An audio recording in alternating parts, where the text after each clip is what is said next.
All right, so our theme for the series is Reclaiming Goodness, Truth, and Beauty.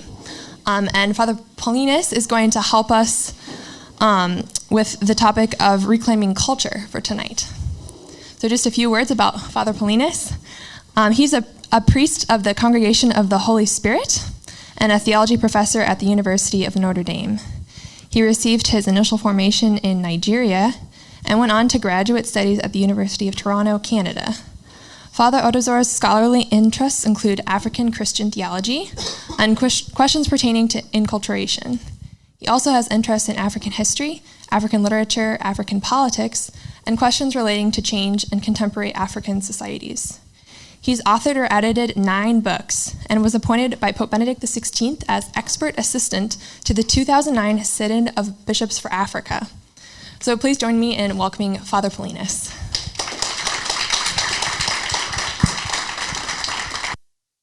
Good evening, everybody. Thanks, Anna, for the introduction.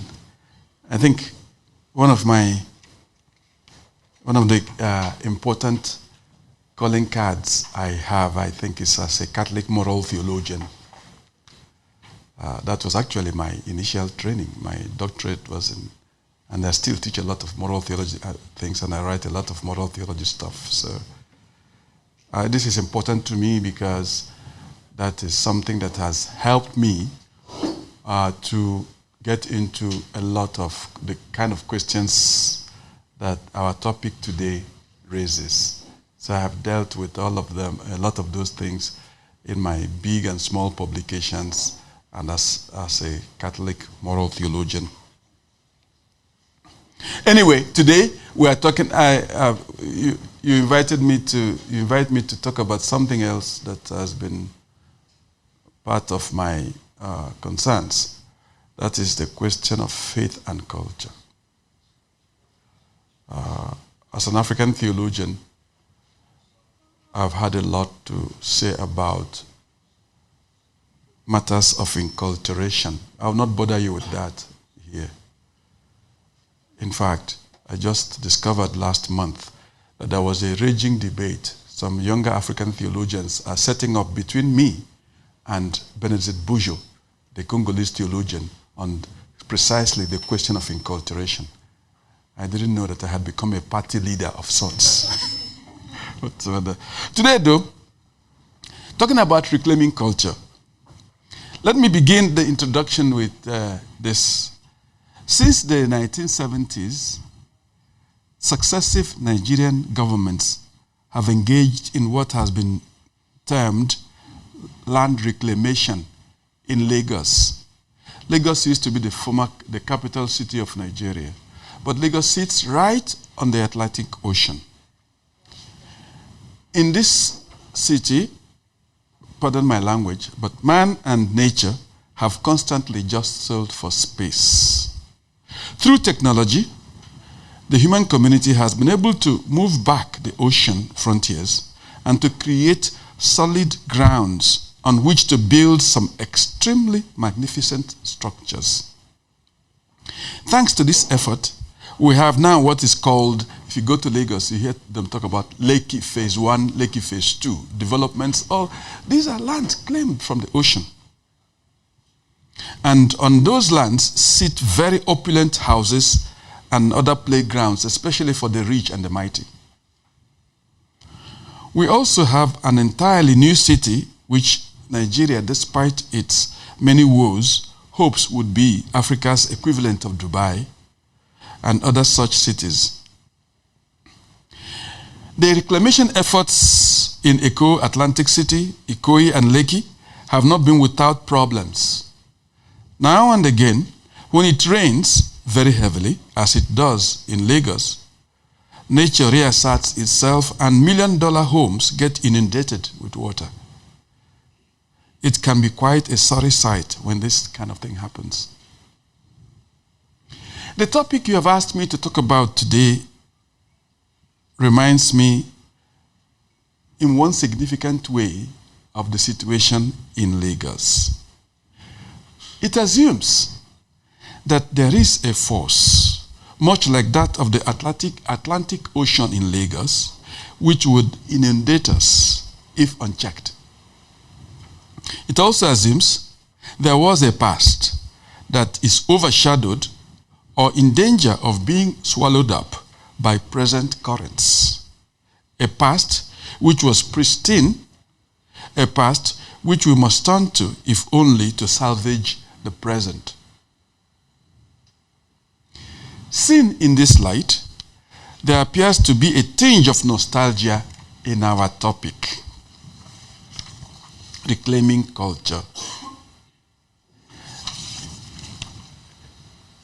The suggestion would appear that there was a time when culture was basically Christian, a golden age, which we as Christians should long for with nostalgia. If this was the assumption by the framers of this topic, then we have a problem. I want to assert that we can never look to any one time in our history as a time when culture was at such high point that we would, without hesitation, want to return to it wholeheartedly. Christian tradition does not indulge in such nostalgia. On the contrary, we have always prayed day in, day out for the coming of God's kingdom. Thy kingdom come, O Lord. Thy kingdom come, O Lord, has been our one way of signaling our dissatisfaction with much of the realities of our history and of all our cultures. The point is that no one time or history enshrines the virtues and conditions which our faith tells us are important for a complete rapport with God and for complete human flourishing. From the Christian point of view, then, thy kingdom come is also an expression of hope that all things would be complete when the reign of God is finally established in the eschaton, when all will be all in Christ. Christians, from this point of view, are incurably hopeful people. They know that the kingdom is not yet here. Not even in America, not in Europe, not in Africa, nowhere. And so they long for, they hope for, and they work for, and they pray, knowing that ultimately the kingdom of God is God's gift. Despite what I have said, though, I must note 2 points. The first is that the Catholic tradition harbors a deep optimism about human cultures, believe it or not. Despite the reality of original sin and of actual sins, the Catholic tradition believes in the fundamental ability of humanity to know and to do what is right. Paul himself puts it beautifully in that passage in the letter to the Romans, when he asserts that human beings have never been without the guiding light of God. So they are responsible, therefore, even for not using that light to good effect.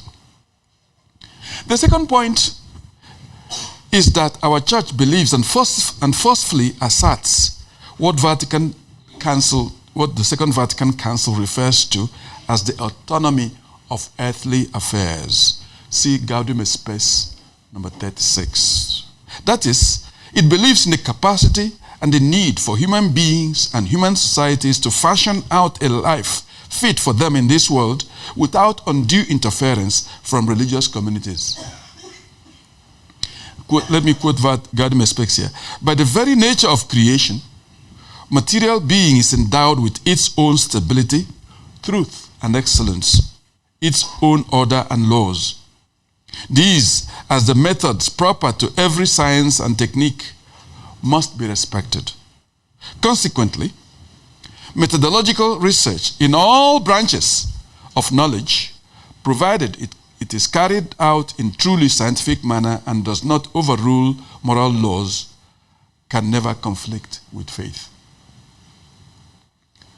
That is not to say that religion does not matter. It is to say that, as St. Pope John Paul II would assert, they need help in doing this. But they are the world already created by God is imbued with a lot of goodness. Let me ask a question. What is culture? Culture has been defined as a plan consisting of a set of norms, standards, and associated notions and beliefs for coping with various demands of life, shared by a social group, learned by individuals from the society, and organized into a dynamic system of control. It is a plan or a blueprint for living according to which a society is to adapt itself to its physical, social, and ideational environment.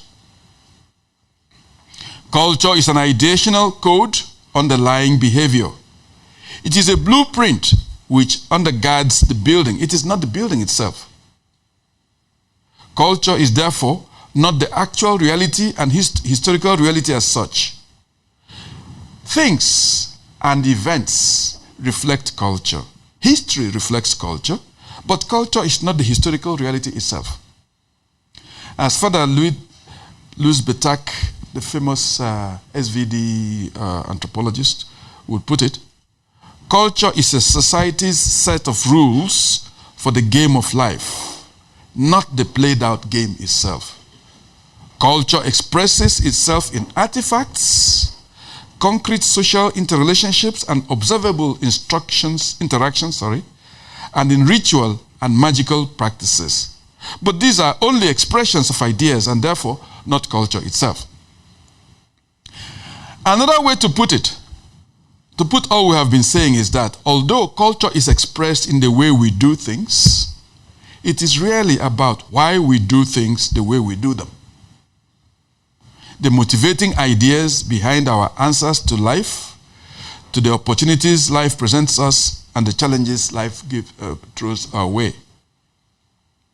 Catherine Turner, who used to teach at Chicago, has listed some important fundamental truths we must bear in mind when we discuss the notion of culture. The first is that culture is a human universal.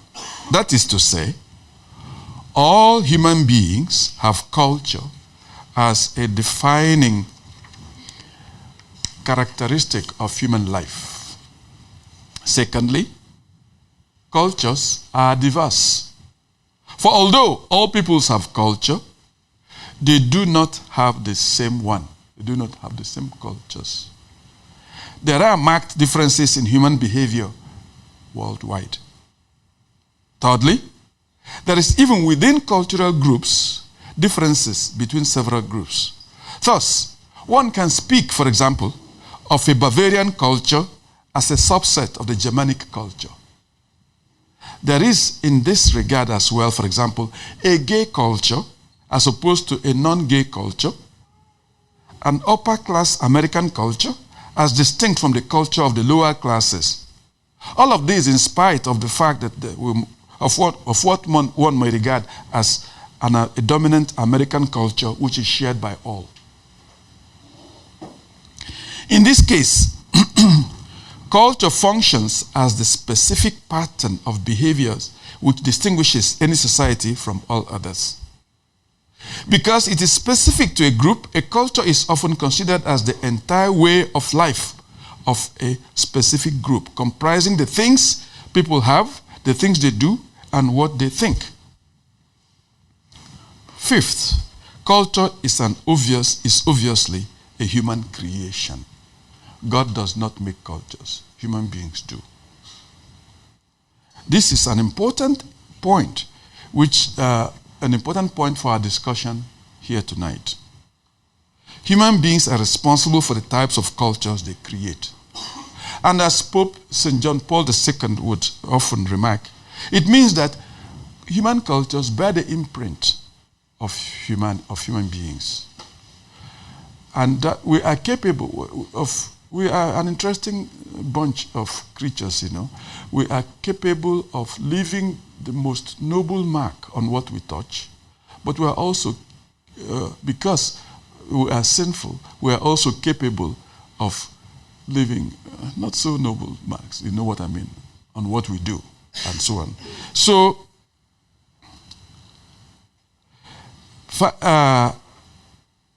the cultures bear the imprint of the human creator for good or for ill.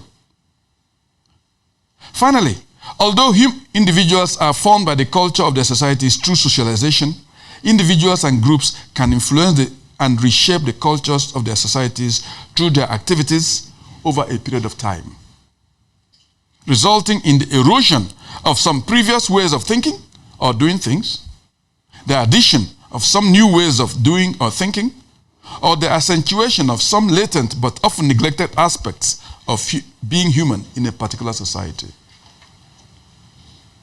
In this way, people can speak of cultural decay or decline, and they can also speak of periods of high culture or low culture within a society. We're never here. We're always moving up and down and on this thing. Let us talk about the church and culture. And I'm going to refer specifically to Gaudium et Spes. Everybody knows what Gaudium et Spes is. So there is a lot of other writings on this, but I'm staying with Gaudium et Spes, and then I will stay with Pope St. John Paul II. I find him very interesting on these matters. Gaudium et Spes has an elaborate treatment on the church and culture. Culture is understood in this text as all those things which go to the refining and developing of humanity's diverse mental and physical endowments. Through human knowledge and labor, through the humanization of social life, both in the family and in the whole community, through the improvement of customs and institutions. Human beings express through their works the great spiritual experiences and aspirations of humanity through the ages, and they communicate and preserve these experiences and knowledge to be an inspiration for the progress of many people, even of all humanity. This is from Gaudium et Spes, number 53. Gaudium et Spes also acknowledges that in every nation and among various groups, there is a growing number of men and women who are architects and molders of their community's culture. This is an important point, which Pope John Paul II takes up again later on in his encyclical Redemptoris Missio. He calls these people culture creators, or the new Areopagites. Pope John Paul II will speak later of the importance of this group. Although the church in its pilgrimage to the heavenly city seeks and values the things that are above, yet Christians are involved in various ways in working with everyone for the establishment of a more humane world, and in assigning to human culture its honored role in the complete vocation of humanity. This is from Gaudium et Spes 57. The church is not tied exclusively and indissolubly to any race or any nation or to any way of life or to any set of customs, ancient or modern. The church is not beholden to any culture, irrevocably. Rather, the church is sent to all nations.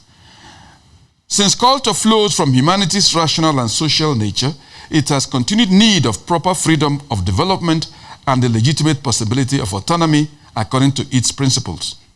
This is to say that provided, I'm quoting Gaudium et Spes 59 here, this is to say that provided they respect the moral order and the common interest, people should be entitled to seek after truth, to express and make their known their opinions, to engage in whatever art they please, and finally, that they should be accurately informed about matters of public interest. Gaudium et Spes acknowledges that even though the church has contributed a great deal to the development of culture, there have been difficulties in the way of harmonizing culture with Christian thought. This is for a number of reasons. For example, recent discoveries in science in history and philosophy bring up new problems which demand the urgent and efficient attention, as this book says, this text says, of theologians and other thinkers in the church. Theologians and Christian philosophers should, according to this text, develop more efficient ways of communicating doctrine to the people of God, to the people of today, for the deposit of truths of faith are one thing, the manner of expressing them, provided their sense and meaning are retained, is quite another. This is from Gaudium Spes 62. Gaudium Spes seems sometimes to suggest that where there are difficulties between the faith and culture, the issue is more with the way the faith is presented to the culture of today. Thus, every effort should be made, according to this text, in such circumstances, to make artists or scientists and other culture creators feel understood by the church in their work and to encourage them, while enjoying a reasonable standard of freedom to enter into happier relationships with the Christian community. This is precisely one of the criticisms many people had or have of this text, of the Gaudium Spes, that it is too lenient, too rosy, and too accepting of culture, of modern day culture. We have a slightly different take from John Paul II on issues of culture and faith. John Paul II was always an insightful critic of modern culture. He had, I don't want to rehearse his history, but he was a boxer, he was a footballer, he was a theater guy, he was an artist, so he was a poet. So even before he became Pope or anything like that, he was already a man, a person of cultures in many ways. And so in his life as a Pope, he had a lot to say, both as a scholar and as a pastor. In line with the Second Vatican Council, he believed that there is much good in human culture as a product of the human spirit. However, although there is much to rejoice about in human culture, with its technological progress and progress in other areas, there is also much cause for worry. For example, he often spoke of a culture of consumerism in the modern world, which can be damaging to the physical and spiritual well-being of the individual and society. Look at everything he wrote. There was always an aspect. He was always concerned for what the culture was doing or what the culture was going to, whether it be about work, whether it be about development, or about anything. One of the most incisive, one of the areas where he spoke a lot about contemporary culture was in the text you all know, Evangelium Vitae. In this text, we have a continuation of the papal critique of modern culture regarding human life. Evangelium Vitae speaks of a modern conspiracy against human life, a conspiracy which is so widespread, it says, that it constitutes a cultural pattern that can be best described as a culture of death. You all know this very well.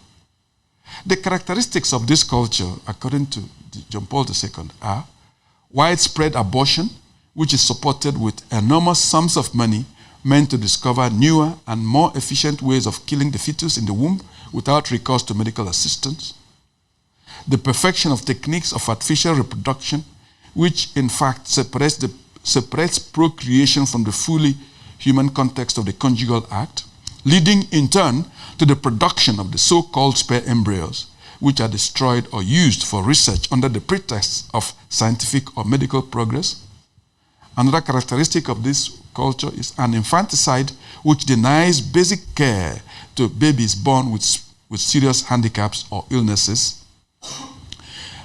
A Promethean attitude which leads people to think that they can control life and death by taking decisions about them in their own hands. This attitude, he says, is especially evident in the spread of euthanasia disguised and surreptitious, or practiced openly and even legally employed as a means to eliminate malformed babies, the severely handicapped, the disabled, the elderly, especially when they are not self-sufficient and the terminally ill. The culture of death is also evident in what the Pope refers to as the anti-birth policies, which include contraception, sterilization, abortion, and other procedures which are employed to force down the birth rate and stem the so-called population explosion. These policies, which have resulted in a disturbing decline or collapse of the birth rate in the developed world, are being foisted on poor countries which have a high rate of population growth, difficult to sustain in the context of low economic and social development, and even sometimes extreme underdevelopment. Pope John Paul II strongly argues that the culture of death is the symptom of a much deeper malaise, that is, secularism, a situation where more and more people think and live as if God does not exist. Secularism, according to him, manifests itself in various ways, including the denial of transcendent truth, in obedience to which the human person achieves her full destiny, widespread individualism, and an exaggerated notion of human autonomy, which absolutizes freedom by detaching it from truth, the widespread denial of moral absolutes, and a cultural situation where, to quote him, everything is negotiable, everything is open to bargaining, even the first of the fundamental rights, the right to life. Thus, the culture of death is only a part of a larger problem, as I already indicated. To this situation, the Pope calls for a renewed attempt to preach the gospel of life, the redeeming message of Jesus Christ, who is himself the way, the truth, and the life. Through the words of Jesus, human beings are given the possibility of coming to complete knowledge of truth concerning the value and meaning of human life by coming to learn, to love, serve, and promote life. The gospel of life, the Pope says, includes everything that human experience and reason tell us about the value of human life, accepting it, purifying it, exalting it, and bringing it to fulfillment. One area of our culture, unforeseen by the Pope at the time he wrote all of this, in his two encyclicals, which I've been citing above, which is severely being impacted by secularism today, is in the area of sex and sexuality. In the past 20 years or so, the world has witnessed an increasing movement towards the acceptance of same-sex marriage as normative. Some of the Christian churches themselves have come under serious attacks for refusing to accept the entirety of mostly Western society's position on this issue, or for questioning society's position on the matter. From formerly predominantly Catholic Ireland to Canada, the United States, and recently Australia, Western societies have increasingly shown support for homosexual unions as normatively marital unions. On the other hand, some persons within these societies and even governments within these places consider anyone who holds a contrary view on this matter as closed-minded and homophobic. Even within the Christian community, the acceptance of homosexual unions as equally marital unions has become increasingly high. Theologians, priests, bishops, and other church workers, and even episcopal conferences appear increasingly reluctant to question the basic assumptions behind the movement for same-sex marriage, which is that no one should ever be prohibited from marrying whomever he or she loves. This assumption, of course, runs headlong against the previous and long-held position of the churches that sexual difference is morally significant, that sex in marriage has a purpose, that man and woman are complementary in their anatomical, psychological, and spiritual makeup, and that as Christians we understand that God made them from the beginning male and female, and for this reason a man leaves his father and mother and joins his wife. The same-sex marriage phenomenon is one of the most serious challenges the church has ever faced in its existence, both theologically and socially. A lot of theological capital had been invested in the theology and theological anthropology of sexual difference and for good reasons, based on human experience and on the scriptures. All of this face an assault which is in many ways unprecedented in the history of the church. The resolution of this challenge could give us either a Christian community in which all that matters is only love, loosely defined, in that loose sense used by Joseph Fletcher, or a situation where love and normativity meet as partners in the search for human common good. Let me return to the culture creators and the impact of the new Areopaguses. Can I say Areopaguses? Areopagus. The cultural situation we have been describing so far are often created, fostered, and propagated by what Vatican II identified as culture creators and what I've already told you, John Paul calls the new Areopagites. You remember Areopagus in the story of the... in his encyclical on mission, Redemptoris Missio, he writes about the modern equivalents of the Athenian Areopagus, the cultural center of the learned people of Athens, where Paul went to proclaim the gospel in a language appropriate to the learned men and women in their surroundings. John Paul identifies some of what he considers the modern equivalents of the Areopagus: the world of communication and entertainment, the world of science and technology, the world of politics, economics and finance, the worlds of learning and research, and so on. These are the places where the cultures of our day are created. Look at Redemptoris Missio from number 38 to 38, to 37 to 38. These are the new sectors in which the gospel must be proclaimed. He says we would do well to be attentive to these modern areas of activity and to be involved in them. Redemptoris Missio, number 37. The entertainers, scientists, professors of all stripes and in various disciplines, money moguls, and so on. These are the modern day Areopagites. There are three lessons from Paul's encounter with the people of the Athenian Areopagus. First, there is the need to talk to them and to talk with them. It is not easy to persuade them on anything. Thirdly, they have a ready set of followers who take in what they have to say, to show, or to sell. So we did not invent celebrity culture. In this world, there are culture creators and there are those who consume what they create. And as the Pope would say, these are the people we must pay attention to. The question is, how to do this? And in what way? To what end? By the way, why should we bother about the state of our cultures? As we have already indicated above, culture is a plan or a blueprint for living according to which a society is to adapt itself to its physical, social, and ideational environment. Culture is an ideational code underlying behavior. It is a blueprint, though not the behavior itself. Although it undergirds the building, it is not the building itself. There are therefore all sorts of ways to understand life.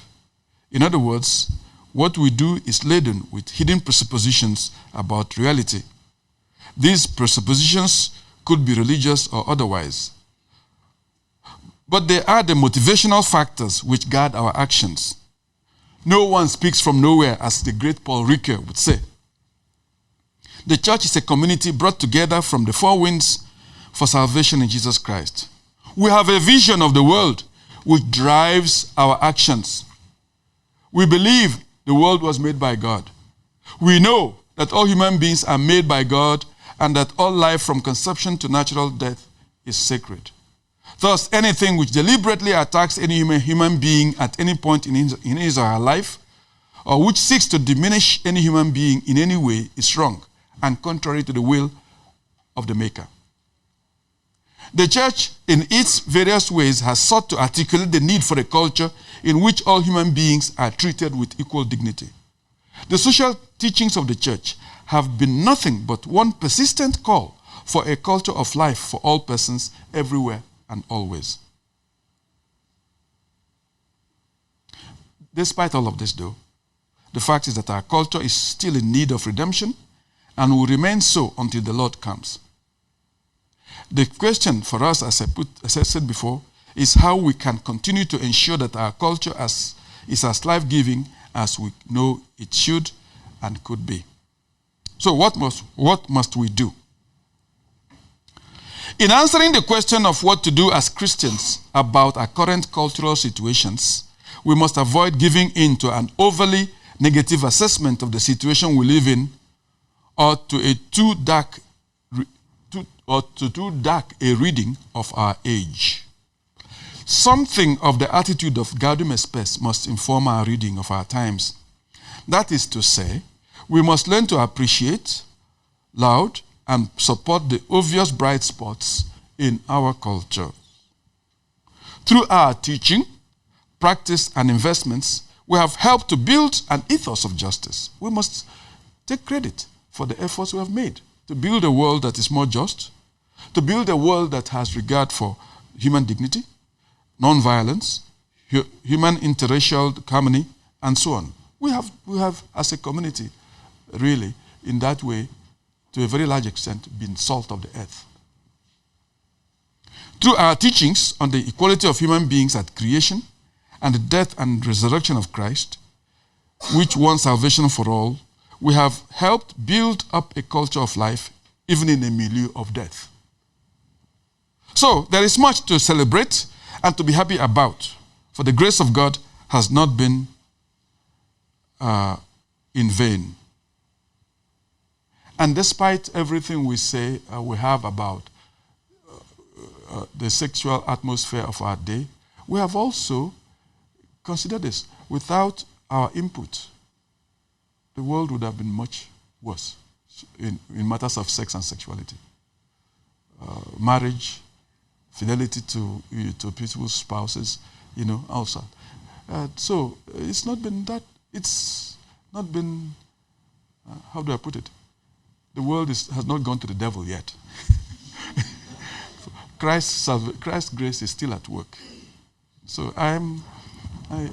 there are days I look out, I feel very pessimistic, but there are days I look out and I say, you know what? We are trying, as they say in Nigeria. We are trying. We could do much, much better, but the grace of God is at work. God is alive. Despite all the above, however, our world continues to harbor dark and disturbing spots. Sometimes it seems that we make progress in some areas and we sink while we are sinking more and more into some other areas of barbarity. The church must continue what it has always done. Through our schools, to stem the tide of ignorance.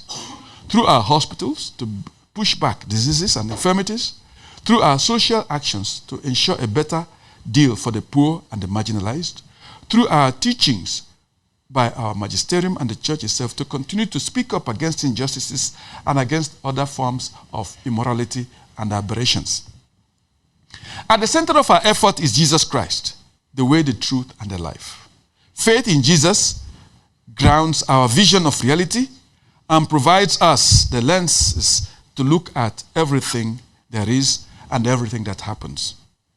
The fight for the soul of our culture is today being fought the most and the hardest in the areas of public policy on issues pertaining to law and morality. There is widespread opinion that one should not legislate morality. This is a claim which we hear often when religious groups and religious-minded people offer an opinion or a point of view on moral questions or on questions of law and public policy. Given this widespread opinion that one cannot and should not legislate morality, the question is whether Catholic ethics can or ought to try to influence public policy. As the late Richard McCormick pointed out, it is incorrect to insist that we cannot or should not legislate morality at all the time. Every civilized society does this all the time, and every social group from various points of view on the political spectrum tries to influence morality or law through its own morality. Some time ago, I was involved in a PBS radio program.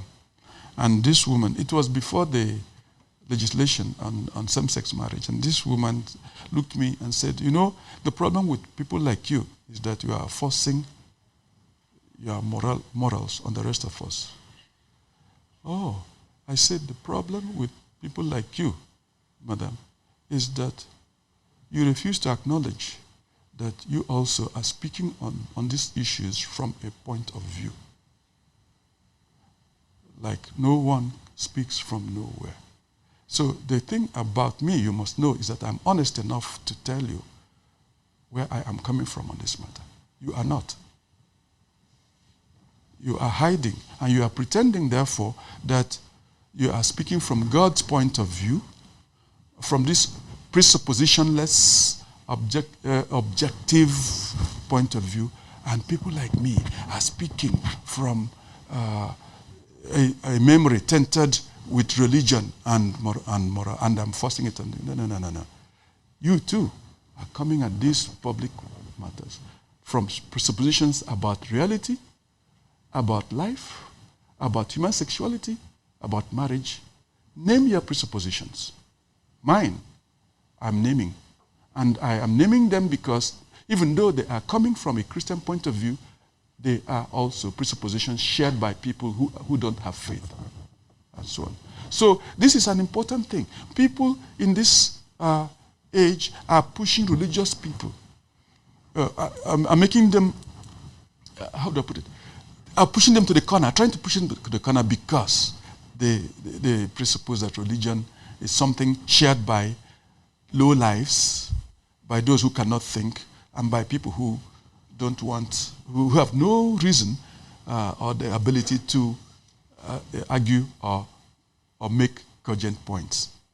So, the question, however, is not whether morality should be legislated, but whose morality and what must we legislate.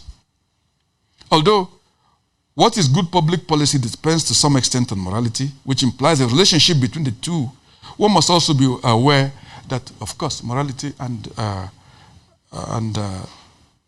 public policy can sometimes be distinct. The two are related in that morality is concerned for the moral rightness or moral wrongness of human conduct, and public policy is rooted in existential human goods. On the other hand, morality and public policy are distinct because public policy is concerned with common good, the welfare of the good. Only when individual acts have ascertainable consequences on the maintenance and stability of society are we dealing with proper concern of public policy. So, we come to the debate on public policy with several guidelines. The first I've already given to you is that no one speaks from nowhere. Or as the Congolese theologian Benedict XVI would often say, we all speak from our cultural caves. That should give us the confidence to insist that our points of view on any matter have as much reason to be placed at the table for consideration as anyone else's in our liberal democracy. Our Christian faith, that is revelation, shapes our vision, shapes our reason. That is to say, that faith contributes to the formation of human attitudes and disposition. So there's a famous phrase we use in the church and in theology, the term reason informed by faith. This implies that reason is shaped, not replaced by faith. Revelation and personal faith do influence ethical decision at the most profound level of our being. Thus, the Christian community's choice of issues, for example, and the dispositions we bring to these issues can be profoundly affected by our appropriation of revealed truth.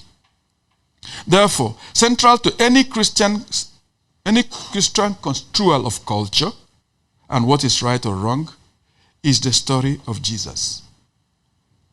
The Christian story has its origins in God's relentless gift of himself in Jesus Christ. Jesus Christ is God's absolute gift of himself to the world. The believing community's response to God's love, to God's initiative is faith. God's stunning deed is total and so the community's response to what God is doing in Jesus is total and radical self-commitment. In this way, faith stamps us at a very deep level, and our faith makes us see the world in a particular way. Thus, for example, the Christian is able, through reasoning found by faith in the death and resurrection of Jesus, to come to an appreciation of life as an absolute but not, as a basic but not absolute value. The essential, through our faith, we can come to the understanding of the essential equality of all human beings, to the need for a special care for the poor and the maldeveloped and maladjusted persons in our societies. We must never believe for once that the Christian faith is the only source of moral truth, or that the insights from faith are without resonance in other contexts. In other words, even though Christian faith is not an arcane source of moral judgments, it has a good deal to contribute to the formation of human attitudes and dispositions. For example, the Christian story is not the only cognitive source for the radical sociability of persons, for the immorality of fornication and abortion, even though historically these insights may be strongly attached to the Christian story. In this epistemological sense, these insights are not specific to Christians. They can be shared by others. That is why, in our quest for creating a human culture, it is important for us to seek out like-minded allies who may not share our faith in Jesus Christ, but who have come to the same value as we have from their various backgrounds. Pope Francis has eloquently done this in many ventures of his papacy, especially with his position on climate change. If you remember the amount of effort that went into drafting Laudato Si, it's even people who don't believe in God, but who understand there's a moral issue here. We are part of this. So the Pope was able to co-opt a lot of people to come to a consensus on this matter. Sometimes a lot of people who don't share our faith share our values in many ways. It might sound very, how do I put it? Strange, but in Nigeria, in many ways, the best allies, despite the tension that exists between Christians and Muslims, our best allies on some of these moral questions or societal questions are Muslims. Are Muslims on questions of human life, human sexuality, and so on. At least at the doctrinal policy level, and so on.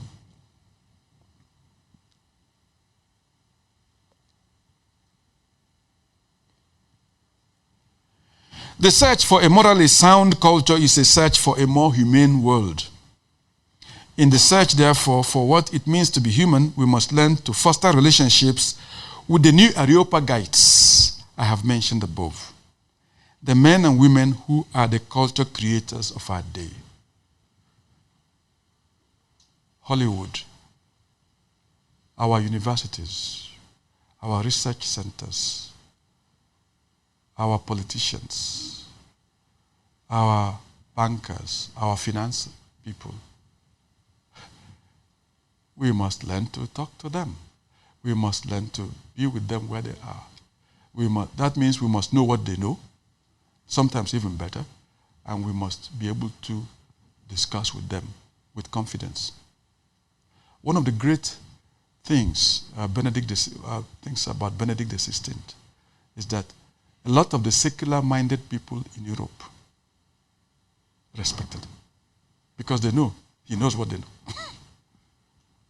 There was this famous debate. What was with that great forgotten the great agnostic Benedict XVI had this debate. The man said, "Look, I've never seen anybody like this. I remember the name before, and if I was open to being converted by Christians, this is the guy who would do it. It's true. I remember the character I'm talking about. So, but this means that we must take time to know what they know in order to know when to appreciate what they are doing or offer reasonable critique where and when appropriate. Another way to influence our culture would be to make sure we enter into public advocacy, not just for our own causes, for the good of all. The church must be the one way morality enters into politics. Not because we are card-carrying members of the Democratic Party or of the Republican Party. No. We leave them to do what they do. But we must proclaim, as Pope Paul VI said when he went to the United Nations, we are experts in humanity. And when these people, whether to the left or to the right, are doing anything to influence our culture in a way that is not building or up the human good, we must say something. And this is one of the best things that Catholic social teaching has done. And that is why it has gained the respect of so many people, even outside of the Catholic Church. Often, some of the people who study Catholic social teaching don't go to church, don't believe anything. But they study them for the insight and for what they can take away from that body of work for their construal of what the world should be. The other thing that we must do if we are to be culture creative, if we are to be credible in our culture, is to make sure that we too are above board. Anything that brings down the church or that puts the church in a bad light makes it difficult for us to influence our cultures. So the sad situation of priest-sex abuse scandal is one. But there are other things. Pope Paul VI wrote in Evangelii Nunciandi that anyone who dared to speak to people about justice must see himself or herself be just. So that people are moved not by the eloquence of teachers, but by the witness of their teachers. So the church itself must, even as we speak to influence culture, learn to find a way, not in this acrimonious way that we are doing it, but in a more systematic way and in more humane and Christian way of being critics of our own cultural patterns within the church. I'll leave you with one story about how this has affected us in many ways. You may remember that a lot of you now are very young here, but when George Bush wanted to go to war in Iraq after 9/11, the ailing Pope, John Paul II, sent an emissary to Washington, to ask the Pope, to ask the President, don't do it. The President said to the emissary, look, tell the Holy Father we are together on a lot of things, and this is one way of ridding the world of evil. The ailing Pope wrote a very terse statement. I was searching for it, I can't find it anymore, where he said, let those who think that they have exhausted all avenues for peaceful resolution of our situation, let them be aware, or let them of the mayhem, of they are about to unleash, and of the judgment of history on their actions. At about that same time, the Catholic bishops of this country issued a statement. When the drum beats of war were very loudly being beaten, the Catholic bishops said, please don't go. In line with what the Pope said. Oh, the social media, all over the internet was full of people who were telling the church to go and sit down. They should shut up. They should first of all go. At that time, we had the first bout of our sexual abuse crisis, that the church should shut up and has no moral grounds to try to influence public policy and so on. Sometimes when I remember this incident, I'm very sad, because the church was the only one of the big people who are saying, please don't do this. But because we were morally compromised at the time, we couldn't, our voice was lost. People were making fun of all of this. So even as we speak to reclaim our culture, we must also, your generation, I have before me here a lot of very talented and promising young people. Your generation must, not in the way my generation did it, acrimoniously fighting each other, must help us build a church that is more credible, and therefore one that can speak to the culture with authority that is derived from the clear teachings of the Lord Jesus Christ. Thank you very much.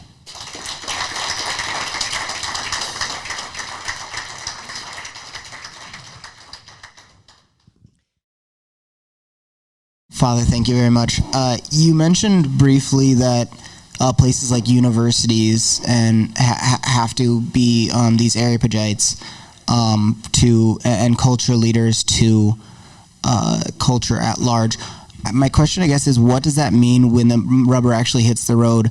Should the theology department, as queen of the liberal arts, should theology choose the moral direction of the social sciences at a university like Notre Dame, or should and following more along that Gaudium et Spes model, or should something like the Land O'Lakes Statement model kind of lead how theology and the other liberal arts and sciences interact at a university to the point where we get I guess theoretically amoral social sciences not guided by any moral considerations? The answer to this is very complex. The situation is that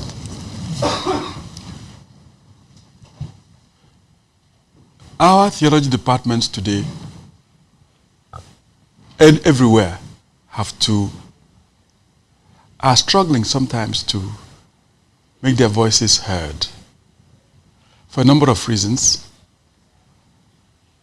Even in universities where theology was the first thing to start.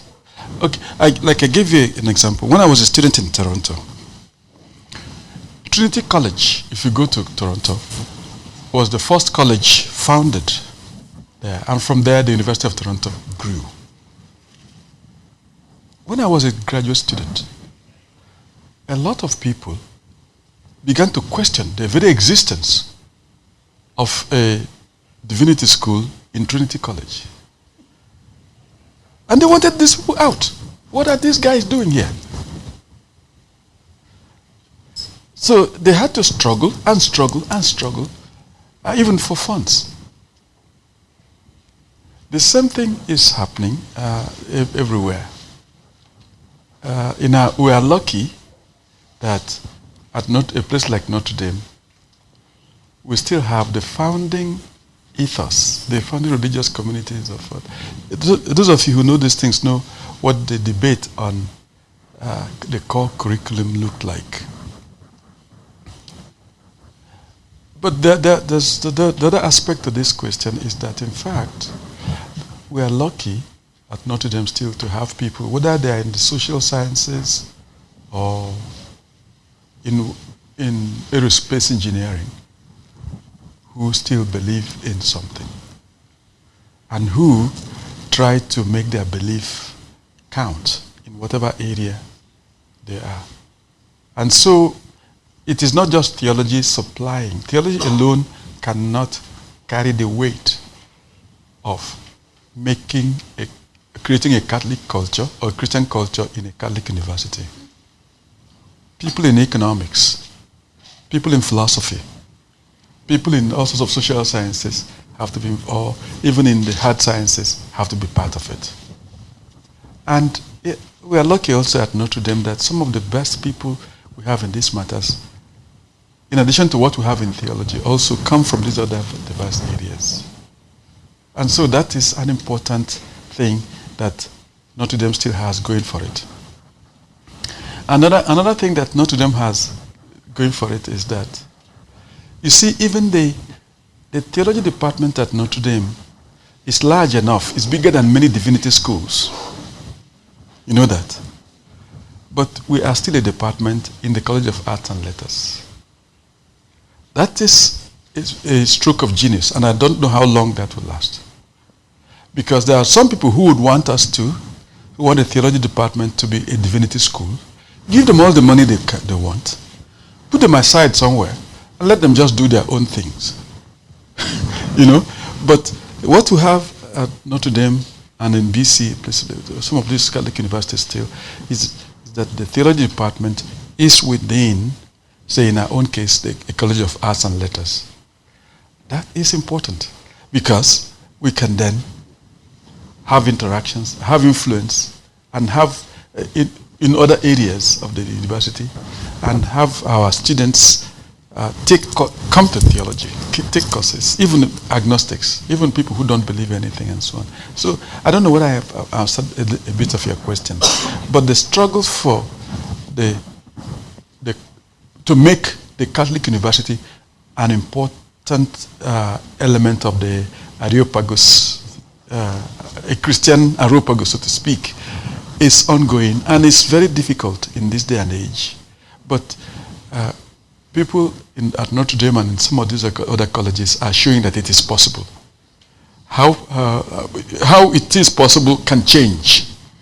So the Notre Dame of 1950s will not be as a Catholic university, may not be the same thing today.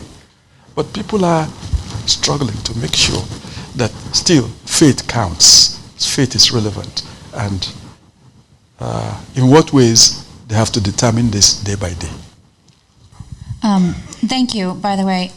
So I know you have some affiliation with the University of Toronto, and that made me think of Professor Jordan Peterson. Again, one of the things that he says is to be good people, you have to clean your own room, basically, which I interpret as have your own well-established moral compass that you can bring into the world.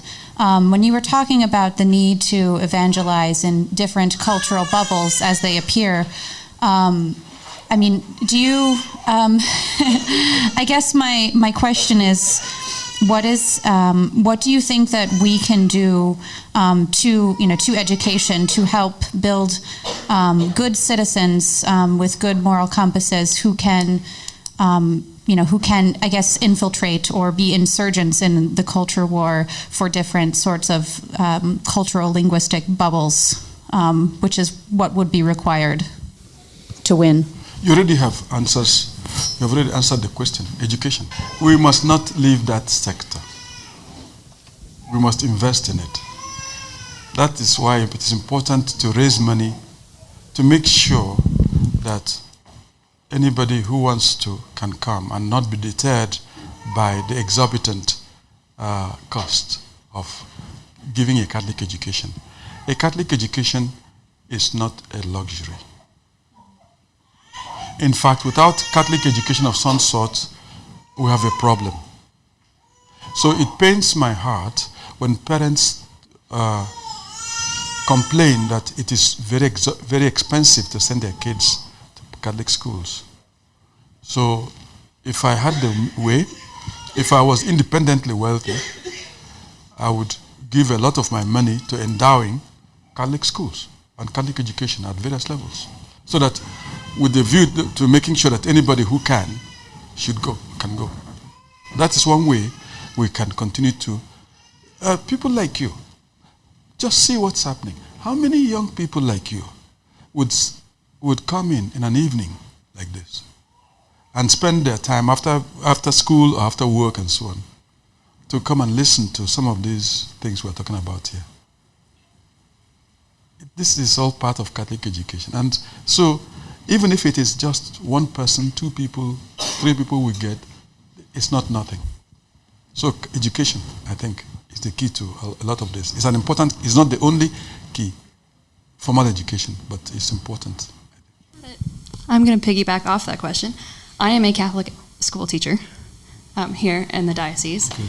So when it comes to Catholic education, right, especially in our culture, and I teach religion too, so I'm currently teaching morality to 7th graders, okay, which is my cross to bear at the moment. Quite a hard task. In that situation though, right, like my uphill battle is that even though I am a religion teacher in a Catholic school teaching 47th graders our morality in a world of secularism, I am actually not their first teacher. Their parents are their first teacher. So how do we then, as she says, like infiltrate, like be a voice to this culture when what I teach in the classroom is undermined as soon as they get home? What you teach in the classroom is not totally undermined. If that is any hope. You are not doing nothing. In fact, in many ways, you are doing more than the parents are doing. Your voice as a teacher. Have you been in situations where a kid is arguing with their parents? The parents want them. The kids say, "No, that's not what my teacher said." You remember that? That's not what my teacher said. At that level, I mean, so you remember don't underestimate the impact of you as a teacher.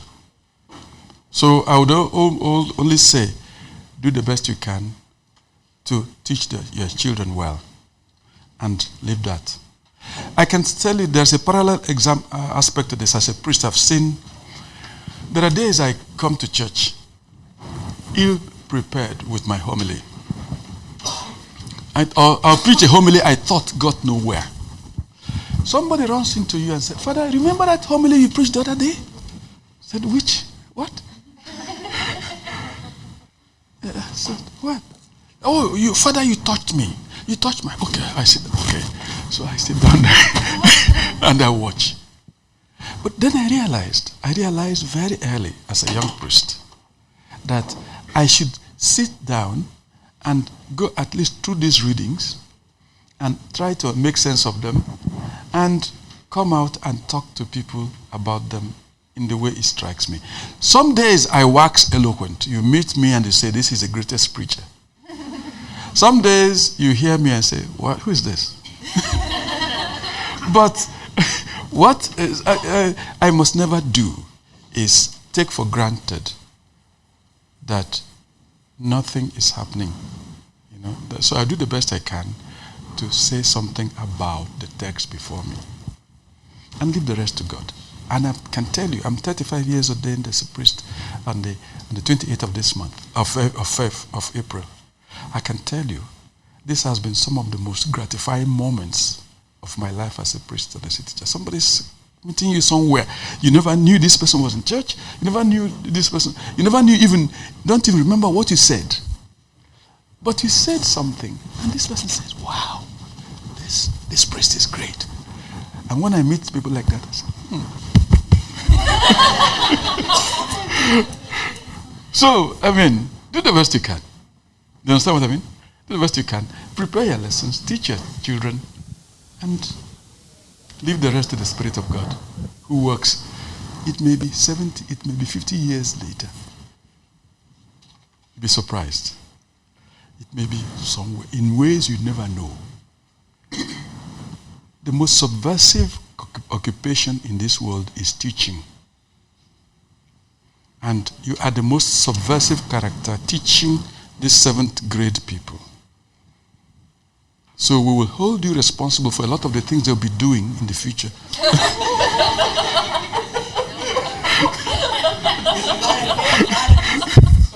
Sorry. So you better take it seriously. Father, you opened your talk with the caveat, I guess, that reclaiming culture can't be nostalgic in the sense that we're looking back to some lost culture that was excellent, a Christian culture. That's not a good sense of reclaiming culture. So is today's culture unprecedented in its evil, I guess? Are we in a especially bad situation, or is there historical precedent?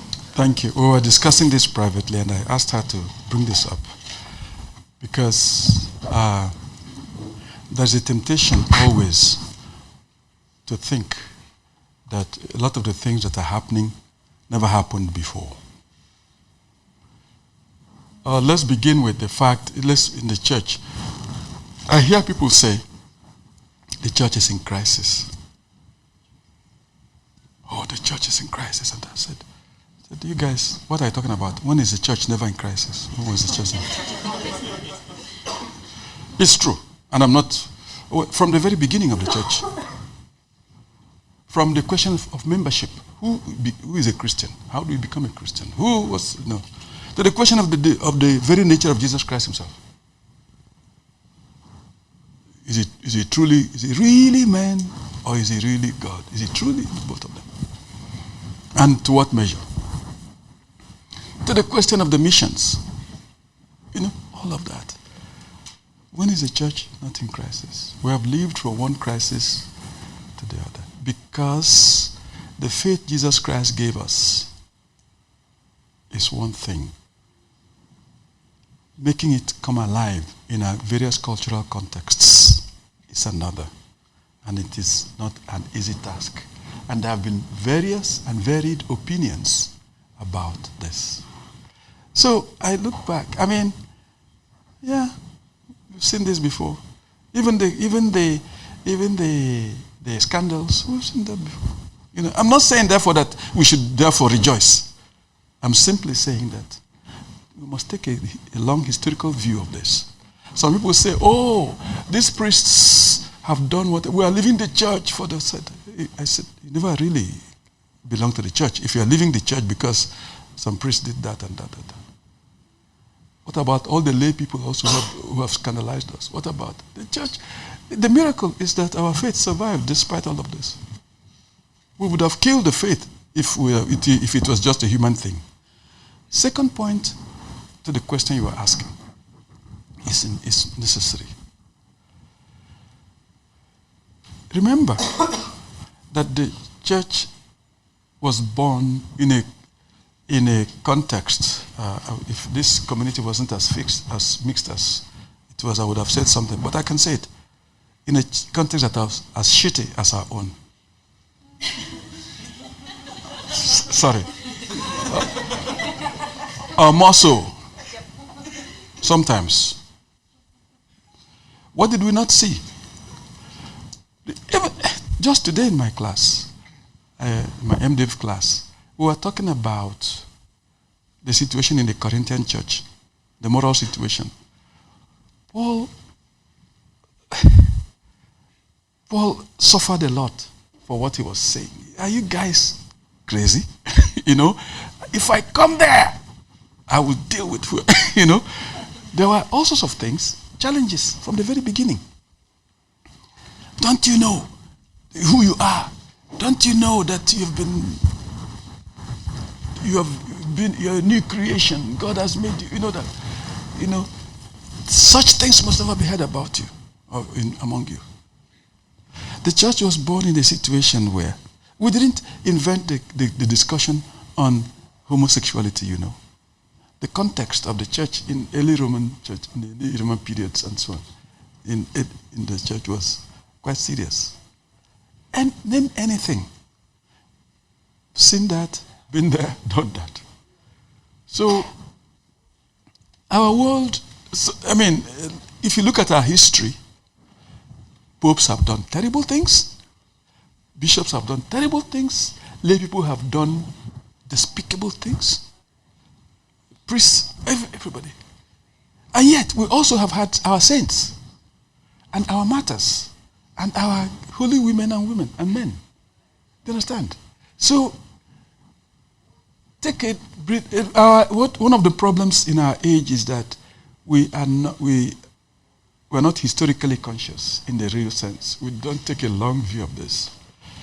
There are days when I'm tempted to think that everything has gone to blazes. Then I pray and I look back and I say, God, let me put this in perspective.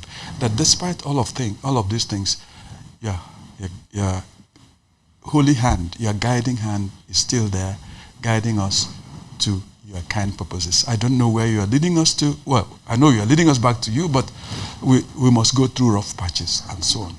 So even our world, it's not yet.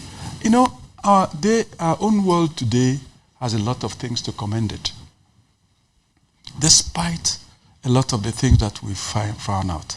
A lot of solidarity. You know, one of the things that touches my heart, for example, is when somebody is in trouble and people suddenly realize this person needs money. They go fund me thing, you know, that kind of thing. Oh, I mean, it might sound little, but people, or some disasters happen somewhere. You see the way our world from whatever, reacts to it. So there's a lot. As a Christian, on my good days, I'm so happy for what the grace of God is doing. But do I think we could do more? Absolutely. Absolutely. And so on. Okay, sorry, I'm taking over. Thank you so much, Father.